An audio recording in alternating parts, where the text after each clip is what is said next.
coffee muna tayo. Ayan. Chocolate latte. Homemade latte.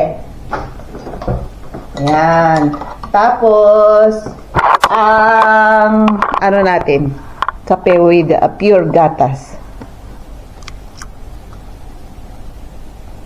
Yan.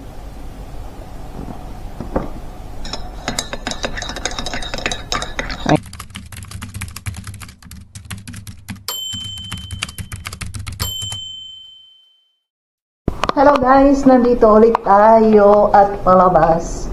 Punta tayo sa grocery. Bibili ako ng agahan ng anak ko, baon niya sa school at ang bibili rin ako ng milk para sa agahan namin bukas.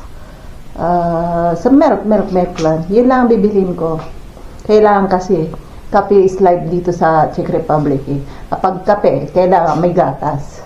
Ayun. Isa lang ang bibili ko kasi hindi ko madadala yung isang dosinang gatas. Namimili lang ako ng dosi-dosina na gatas pagkasama ko yung asawa ko. Ayan, tara. Tignan natin kung may mabibili pa tayong mga on-sale. Tara, madilim na oh. Kasi, anong oras na? Mag-aalas 8 na ng gabi. O may araw pa ngayon.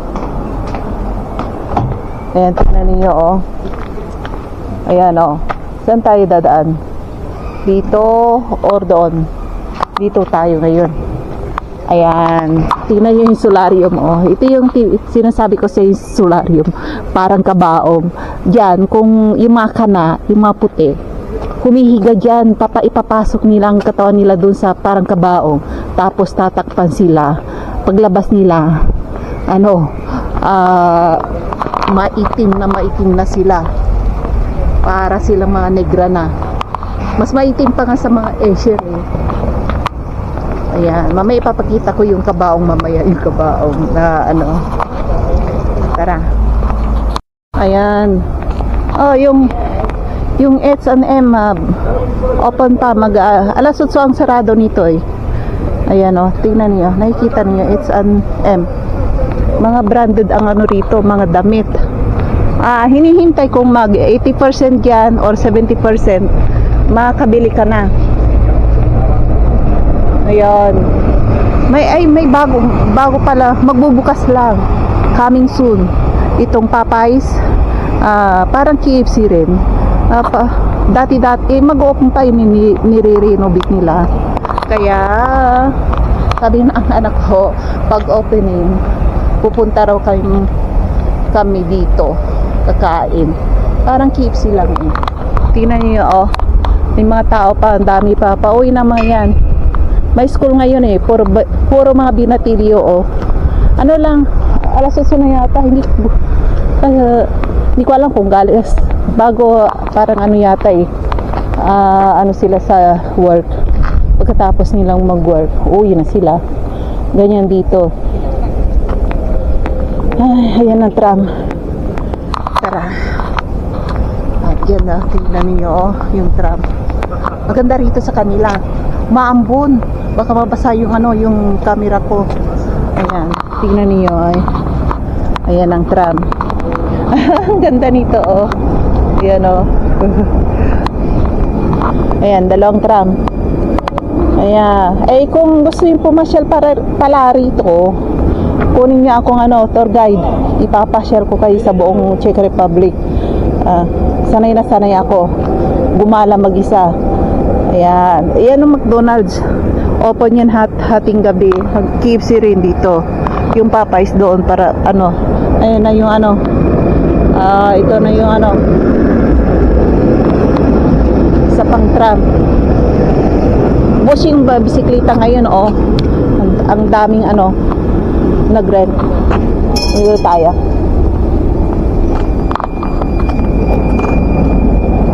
Ayan, magkape. Ayan, tagal na hindi ako nakapasok. Papasok lang kami mag-ina. Pag paminsan-minsan. Pag hating gabi, kung minsan lumalabas kayo mag-ina, kumakain dyan. Pag naisipan namin. Ayan, oo. Ay, yung Uber, yung daladalang blue. Yan, delivery, parang food panda yan. Mayroon dito, kung dyan sa Asia, mayroon Food Panda delivery. Uber yata yun. Tsaka Food Panda, mayroon din dito. Ayan o, tignan niyo o. Ayan. Ito yung shopping mall. Ito yun, ito o. Ayan, naambon na yung camera ko. Ayan, naghintay ng customer yung passenger yung tram. Dito ang connecting area to all cities, to province. Ayan. Tara.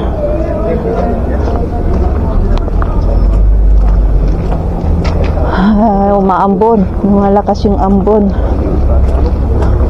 You know. Umaambon. Basa na yung camera ko. Ayan.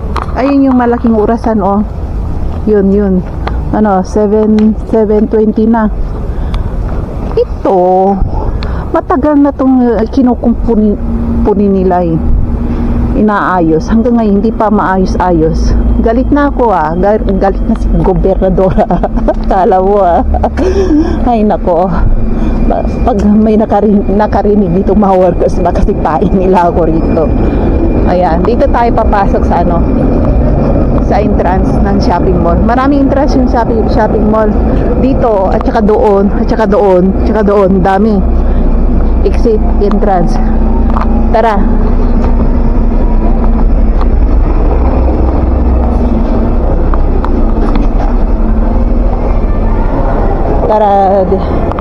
Diretso na tayo sa sa mismo may music, mamaya na tayo magkwentuhan.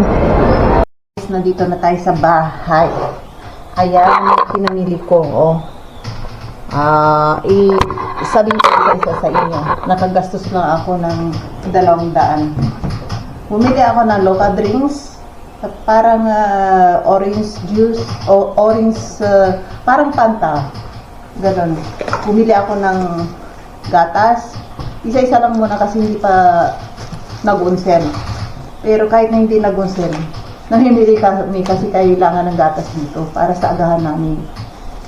Mahal kasi mag-agahan sa labas. Isang kaping ganito, aabot na ng 100. Di mas maganda, whole family na, isang ganito lang, 15 lang. Tsaka toast bread. Daling maubos ng toast bread kasi yung anak ko, ayun, kumakain. Tsaka yung donuts niya, bawon niya sa school. Tsaka bumili ako ng celery, nag-on-sale tagba 21 lang dalawa. Mahilig kasi akong kumain ng celery. Masarap eh. Isa lang. Tsaka yung tinapay rolling nila Tsaka itong ice cream nila napakamura. Ayun, nalalaki ang mata ng anak ko nung nakita niya Kaya ipapatikin ko sa kanya yung ice cream ko. Ayan kita ninyo Ang laki nito 87 lang. Ayan. Kaya, who wants ice cream? I want chocolate. Chocolate is still in Tesco grocery. So what? So give me money. Gusto raw niya chocolate. Ano lang ang vanilla kasi ang nabili ko Yan, paano kaya umiinom ako ng nabili kong soft drinks. Soft drinks yan Kasi hindi sila rito nagtutubig Nasat na ako Kahit na anong pigil ko sa kanila. Ano ba? Paano? Alis. Baka i-alisin ko ito. Tingnan niyo parang hindi na nasira. Asar. Ayan, ang hirap. Ayan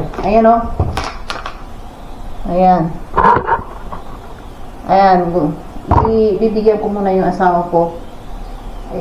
Gustong-gusto niya yan hugasan natin yung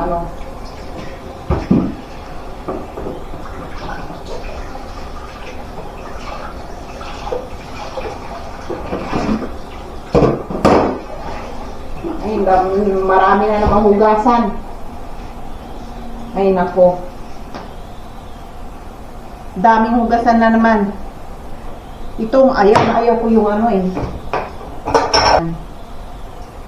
Ayan, bigyan natin sila. Ayan, may ano pa, may tubig pa.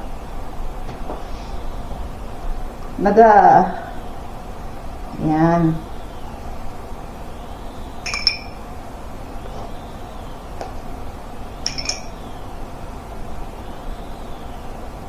Ice cream. Yan. Mura lang ang ice cream dito. Magkano dyan sa Pilipinas yung ice cream ninyo? 87 lang to. Ilang galon na to? Ilang galon? Oh, 2 liters na to. Itong ice cream na to. Dadalhin ko muna to sa asawa ko. May na tayo magkwentuhan. Yan, dalhin ko muna to. Tapos na eh. Hello guys! Mag-agahan tayo ngayon. Ayan, puro late na agahan. Ang intro natin parati is lahat ng video ko may agahan. Kasi ang video ko is magmula umaga hanggang hating gabi, paputol-putol. Kaya ganyan ang daily life ko dito sa aming bahay. Ayan. Umpisahan na natin ang isang araw na naman. Ayan, magagahan muna tayo. Medyo mainit ngayon, magandang klima ngayon. Magandang maglakad-lakad. Kasi may araw. Ilang araw ay, ano ba yun, 2 or 3 days yata. Ang lamig na freezing na naman. Pero itong init na to, lalamig ulit. Ayan, inilagay ko na sa kape. Hindi pa pala mainit. Akala ko napakuluan ko na. Kaya. Akala ko Ay, nako. Tapon. Papakulo ulit ako. Ang gagawin ko ngayon is maglalagay ako ng tinapay. Habang hinihintay ko yung mainit na ano ba yun? Gagawa tayo ng natin, agahan. Ito, toast. Rolet ang tawag nila rito eh. Pero yung pagka-pronounce ko, parang ibang accent. Kaya pinagtatawanan ako kapag sinasabi kong rolet. Pinagtatawanan ako ng asawa at anak ko. Kaya sa English lang yun, rolet. Parang pandesal style, kaso nga lang mahaba to. Ito, tingnan niyo, hindi namin naubos ng 3 to 4 days. Ang tigas. Grabe, hindi ko maputol na, Ayan, naputol nga. Naku. Parang ang tigas-tigas. Naku, patapon na. Kaya kailangan, kapag bumili ka rito ng ng tinapay, madali ang ubusin. 1 or 2 days lang, kailangan ubusin. Kaya bumibili ako, mga ganyan lang piraso. Kasi kapag nadamihan ko, walang kakain. Ako lang. Kumakain yung asawa ko kapag ito is with yogurt. Yung yogurt cup, yogurt, tapos isaw-saw niya doon. Parang pandesal na sa kape sinasawsaw. Ganon yung asawa ko, ang ginagawa niya doon sa yogurt at ito, isinasawsaw niya doon. Masarap. Pero kapag dili agahan niya, ayaw niya ng plain na ganito lang. Mas gugustuhin pa niya yung malalaking tinapay.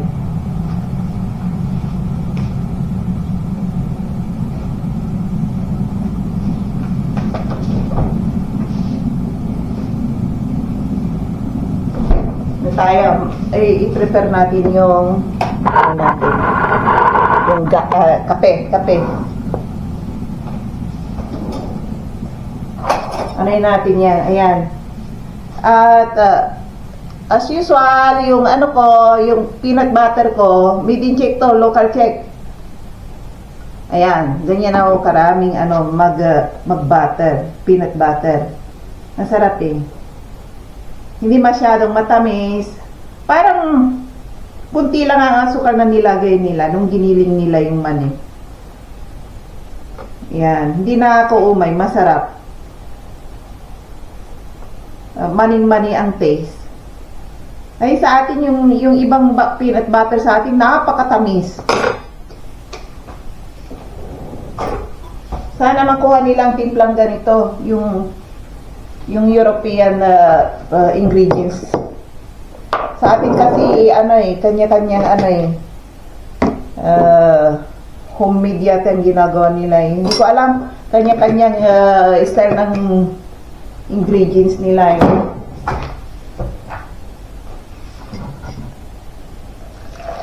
Yan, kape tayo. Yan, hindi pa ako nakakabili ng honey. Kaya chocolate muna tayo. Ayan. Chocolate latte. Homemade latte. Ayan. Tapos, ang natin? Kape with pure gatas. Yan.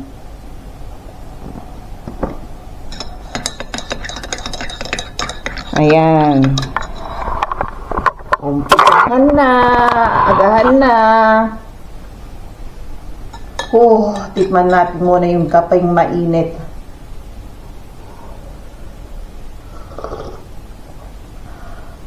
Sarap. Yung init niya hanggang sa bituka ko. Ayan yung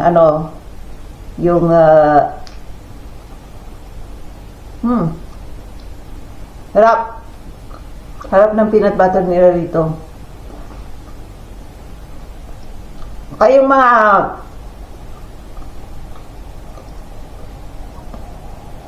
turistang pupunta rito, bumili kayo nito.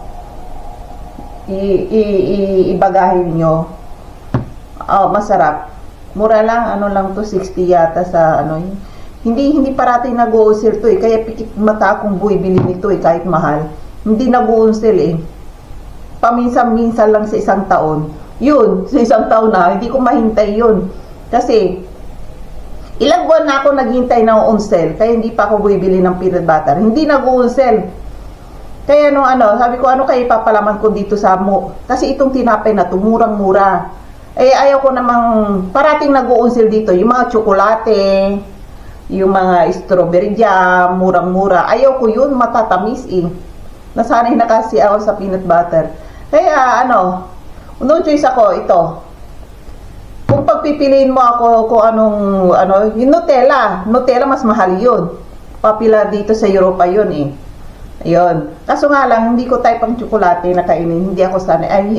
Hindi ko type mga tsokolating kainin Kahit yung asawa ko, nire-regalohan ako ng mga chocolate. May stock lang dyan sa refrigerator ang kumakain ng anak ko. Matakaw sila Kahit yung biyanan ko, kung nire-regalohan niya ako minsan ng tsokolate, hindi ko na kinakain kasi hindi ko paborito kasi ang tsokolate.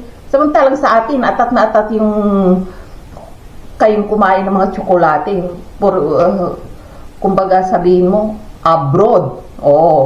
Di ba? Noon din, dinalan din ako ng asawa ko sa Taiwan ng tsokolate. Ang dami niyang dinala, yung mga popular na Milka chocolate. Hindi ko rin nakain, na-stock lang sa refrigerator kasi sabi niya, hindi niya tinanong ako kung anong gusto ko. Alam mo naman lalaki, kung mamimigay yan ng marigalo sa babae, puro tsokolate, di ba? Ayun ang parati niya binibili, nahiya naman ako huwag mo akong bigyan ng tsokolate, tinatago ko na lang. Kaya yun.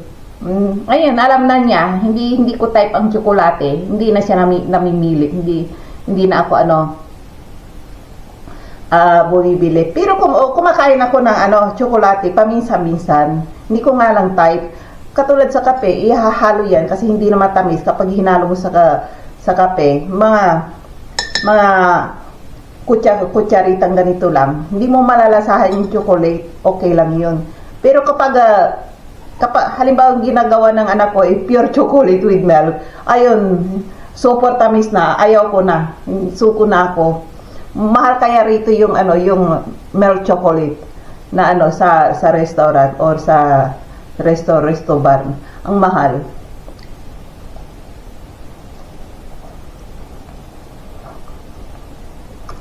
May tayo magkwentuhan. Alis muna ako. Tara, magagahan muna ako.